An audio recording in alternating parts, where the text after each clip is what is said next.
তো দুপুরে snacks item খাওয়ার পরে আমরা ভাবলাম যে হাতে যেহেতু বেশ অনেকটা টাইম আছে, তো আফিয়াকে আমরা একটু ঘুরে দেখাতে পারি ঢাকা ইউনিভার্সিটিটা। তো সেই উদ্দেশ্যে আমরা বের হয়েছিলাম, কারণ এখান থেকে ঢাকা ইউনিভার্সিটিটা কাছে ছিল, কারণটা পল্টনে ছিল হোটেল 71।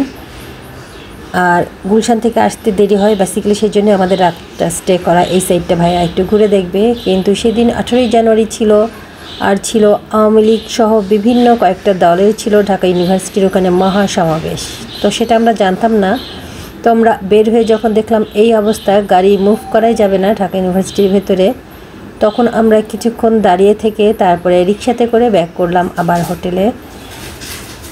তো হোটেলে ব্যাক করার সময় আফিয়ার সাথে খুবই মজার গল্প করছিলাম, আর আফিয়া অনেক কিছু দেখে জিজ্ঞেস করছিল। তো যাই হোক, ঘুরতে ভালোই লাগছিল। আর হোটেলে এসে দেখি যে রায়েত চলে এসেছে। রায়েত এসে হোটেলের রুমেই ছিল, যেহেতু ভাইয়া ছিল সমস্যা হয়নি।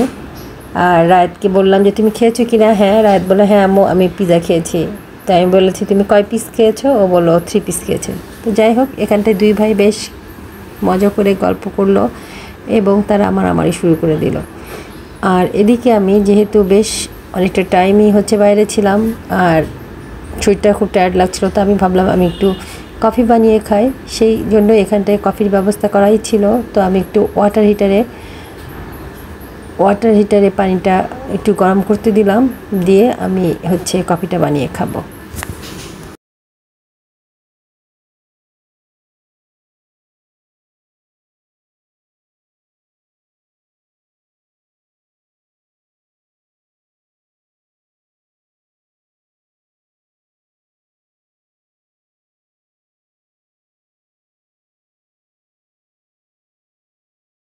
কফিটা খাওয়া শেষ হয়ে গেলে আমি ঘরটা একটু গুছিয়ে নিয়ে রেডি হওয়া শুরু করলাম, কারণ অলরেডি ভাইয়ার একটা গেস্ট চলে এসেছে। উনি একটু আর্লি এসেছে, কারণ উনি অনেক ছোটোবেলার ভাইয়ার বন্ধু ছিল। তো ভাইয়ারা নিচে চলে গেছে, গল্প করছে, আর আমি এদিকে রেডি হয়ে নিচে নামবো আর কি। আফিয়াও রেডি হচ্ছে। আর যেহেতু সন্ধ্যায় হয়ে গেছে, ওরা সুন্দর সুন্দর ঝাড়বাতিগুলো জ্বালিয়ে দিয়েছে, তো ভালোই লাগছিল সব কিছু মিলিয়ে। আর রায়েতকেও রেডি হতে বলেছি, রায়েত রেডি হচ্ছে।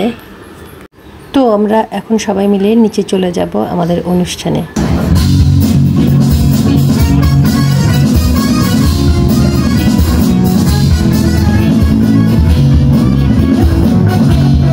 তো সুপ্রিয় দর্শক, এটাই ছিল আমার আজকের ব্লগ।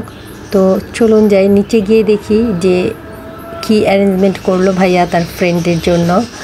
তো সবাই ভালো থাকবেন, সবার জন্য শুভকামনা। আল্লাহ হাফেজ, আসসালামু আলাইকুম।